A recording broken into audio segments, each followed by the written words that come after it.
In this final section, we have a look at some of the things that you can do to give yourself the best opportunity to set up for success.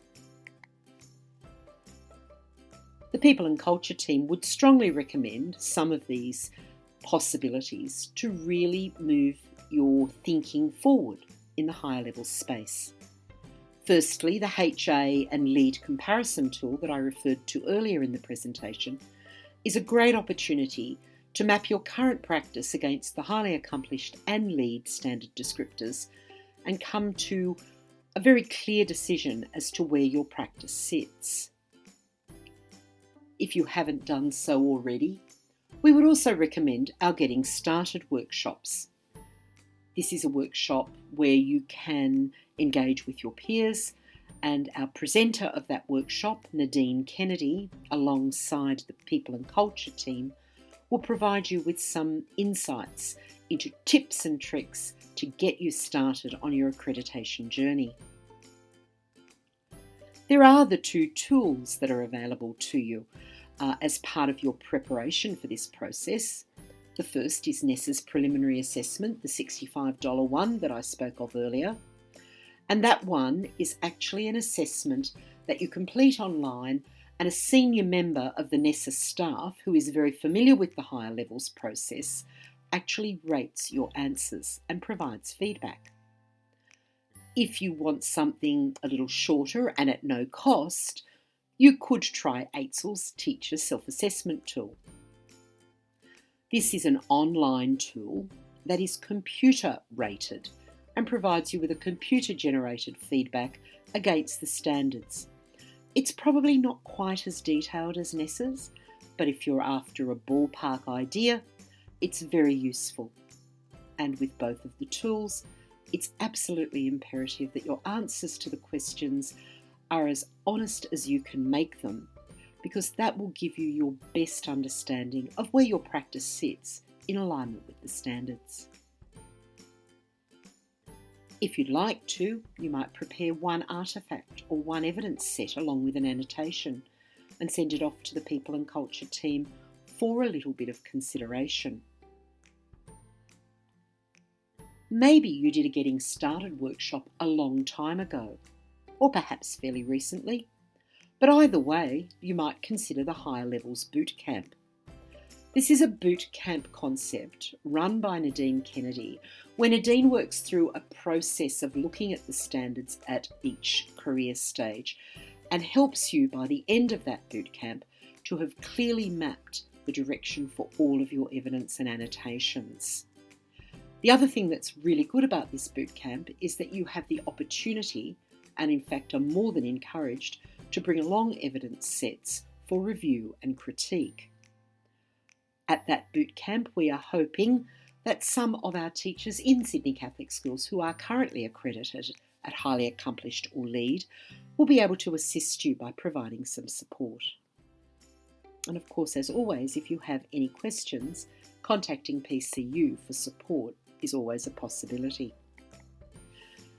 To remind you of these two workshops, the Getting Started workshop, you only ever attend this one once, and there's the code and the two dates, one in September and one in November. The workshop is limited to 24 places, so it's worthwhile enrolling as soon as you have your principal's permission. With the Higher Levels Boot Camp, you can see that there are two dates, one in August and one in October, with the October venue still to be confirmed. With the Higher Levels Boot Camp, it's essential that you have first completed a Getting Started workshop.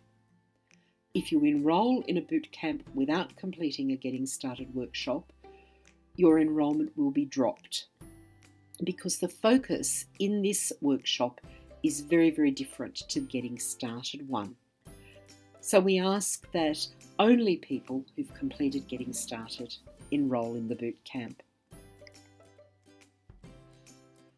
There are as many questions, I guess, as there are people in this space, but some that I'd like to answer for you that have been asked recently. People often ask, when should I pay my money?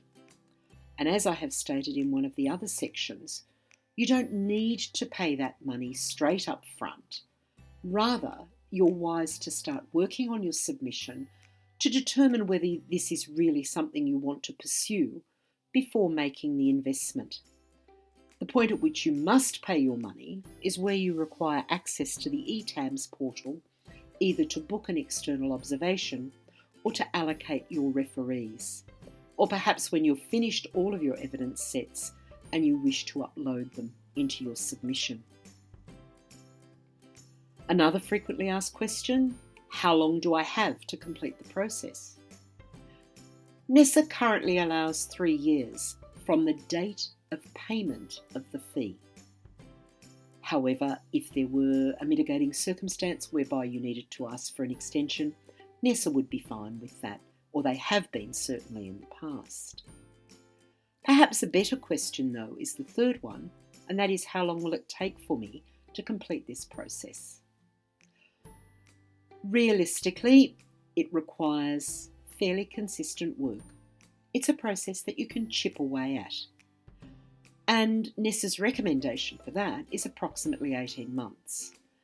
And I would suggest that if you spend a little bit of time on the process each week, with perhaps a small block of time in some of the school breaks, then it would be very achievable in an 18-month period. Perhaps a final piece of advice, and this is something that we have found through many candidates for the process, that collaboration is the key to success. So don't be a stranger. The standard descriptors at every career stage talk about teachers working together. And so as you develop your evidence and your annotations, and as you check in with your referees, it's very advisable to stay in touch with colleagues who are working through the same process, and also with members of the People and Culture team, because it's heartbreaking when a candidate gets to almost the end and realises that several things need to be reviewed because they're just not quite there. It's one of those things where an external set of eyes are very, very useful. So thank you for listening to the videos. Here you'll find our contact details for the People and Culture team, and any of us would be happy to speak with you about any dimension of the higher levels process. And we look forward to meeting you at one of our workshops, or perhaps our boot camp or our getting started. Thank you for your time.